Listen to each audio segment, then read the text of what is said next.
It's only been a whole year of making content. Who needs a break?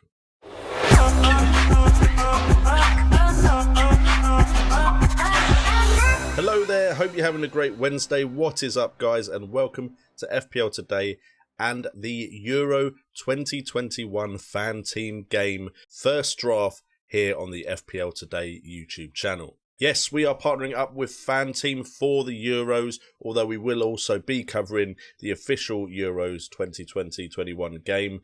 But to be honest, my focus will be on the Fanteam game. One, because there's some money on the line, but two, also after such a quick turnaround of seasons in the Premier League and the FPL game, I would actually prefer to play a game or focus my attention on a game where there is gaps between me having to make changes to my side. So if you're happy to see more content on this channel while we wait for the Fantasy Premier League to come back, please hit that like button, subscribe, and hit that notification bell for FPL.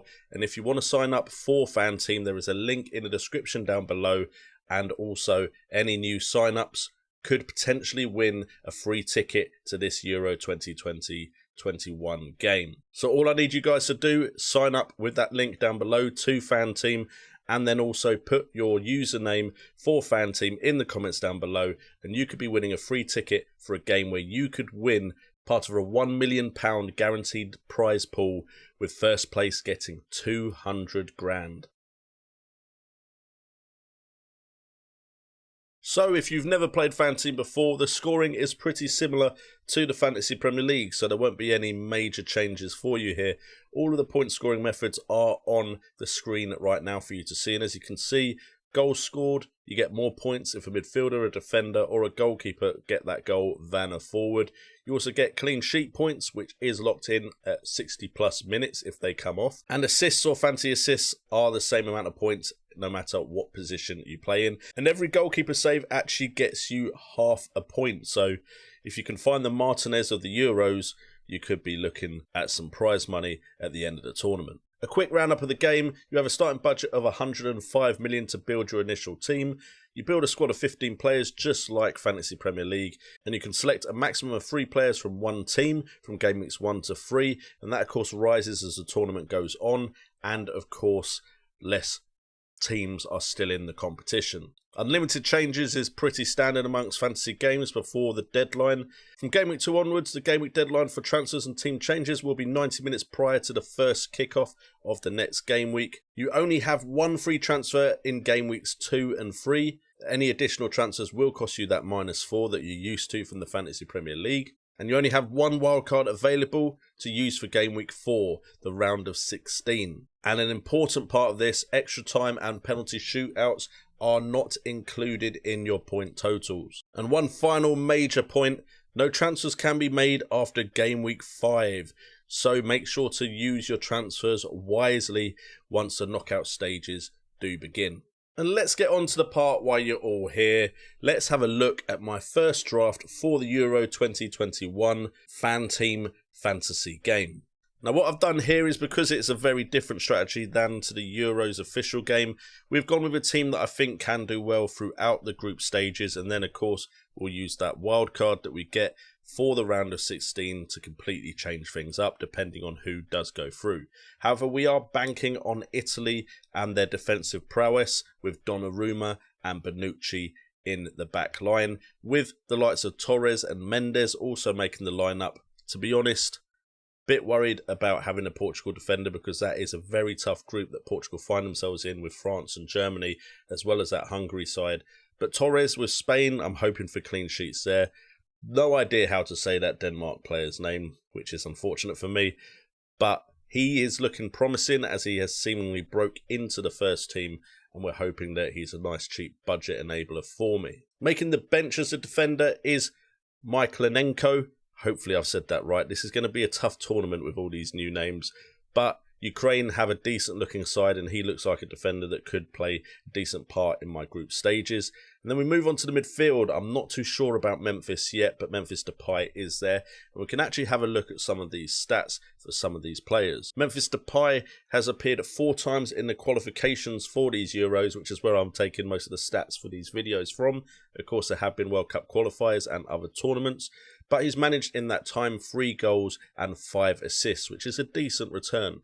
15 shots on goal, with 4 of them coming from inside the box, shows that he likes to take a long shot, and he's managed to create 10 chances with 6 big chances created. Bernardo Silva also makes up this midfield, and as we can see at 8 million, we've got a player that has appeared in 6 games in the European qualification stages, managing to get 3 goals and 5 assists with 23 chances created, 8 of them being big chances. Bernardo Silva has looked very good for country when he has played there. Of course, you could look at Cristiano Ronaldo, who some of his underlying stats are absolutely incredible, but I have gone with other strikers. Dani Olmo also makes this team, but unfortunately there are no stats available for him from the European qualifications.